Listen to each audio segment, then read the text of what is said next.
This is our project, Copy to Ink by Team Rocket. Team information. Ariana is the project manager and the creative design lead, and I'm the project coordinator and research manager. Abstract. Each month, the typical school district spends $3,000 to $4,000 on paper, ink, and toner. The central concern of our project was to create printer ink that works, is affordable, and is safe for the environment. The goal of our project is to reduce our school's ink cost by 75% at the same time saving the environment. Purpose. The purpose of our project is to make inexpensive and non-toxic ink for the school printers. We want to make our ink less expensive so that our school can use the ink money for something more important. And we want it to be non-toxic because we don't want it to disturb or pollute the environment. Hypothesis. If we use coffee grounds from espresso coffee beans and other sustainable materials, then we will be able to make an ink that is non-toxic, safer for the environment, and less expensive. Coffee ground waste. Around the world, about 2 billion cups of coffees are consumed annually. But does anyone ever wonder what happens to coffee grounds? Your favorite cafe usually disposes of its old coffee grounds in the neighborhood's landfill rather than using them to their full potential.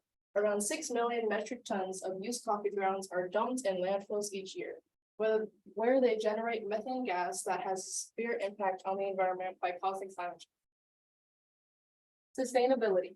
How does producing ink from coffee grounds contribute to sustainability and waste reduction? Using things that are typically wasted and putting them to better use includes repurposing spent coffee grounds and other more sustainable products.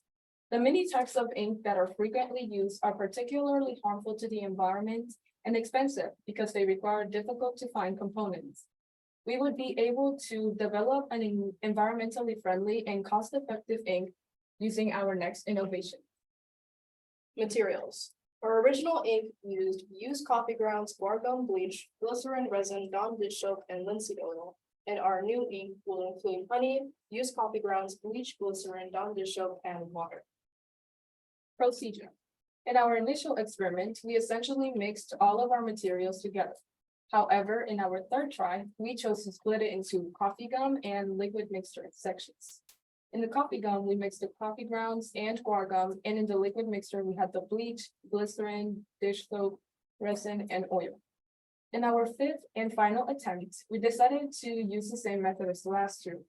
The materials and amounts utilized slightly changed at this point, because we had concluded that a water-based ink would be preferable to an oil-based one. Data. As you can see, we had 3 different trials, trial 1, trial 3, and trial 5. And we used different amounts of ingredients for each one. Engineering method. The problem we were trying to solve is reducing food waste. We not only thought of making ink from used coffee grounds, we also thought of recycling coffee grounds to make them into fertilizer. We chose to make the ink by using cost-effective and biodegradable materials.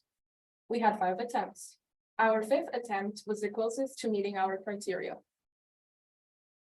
These were our results. In the first one, it was the perfect color, but it was a bit grainy. In our third try, it was way too light and it was very chunky. In our 5th try, it was a good color, a good consistency, and it almost perfectly met our criteria. Conclusion. We made the decision that we wanted to use leftover coffee grounds to create affordable, biodegradable printer ink. We selected our material after some study and started to work. Although we were unable to generate ink, the result was very similar to the consistency and appearance of ink. We have not yet tested the functionality. We have made every effort to develop affordable, non-toxic ink, but it will take some more time for us to be successful. We intend to devote a little more effort and time to perfecting the recipe for our ink. These are the receipts that have the materials that we use. Thank you to the printing expert. Thank you for the donations. Thank you to the coffee expert, Castellanos. Thank you to the leads. And thank you to the donors at YWPN. Without our wonderful YWPN donors, we wouldn't have been able to have this opportunity. We are forever grateful to be able to participate and compete in this competition. The donation towards our project help us conduct our experiments, test our hypothesis, and push us further to our goal of creating biodegradable / eco-friendly printer. We could not be more thankful to all the donors, and we could not have done it without you. Okay, and that is the conclusion.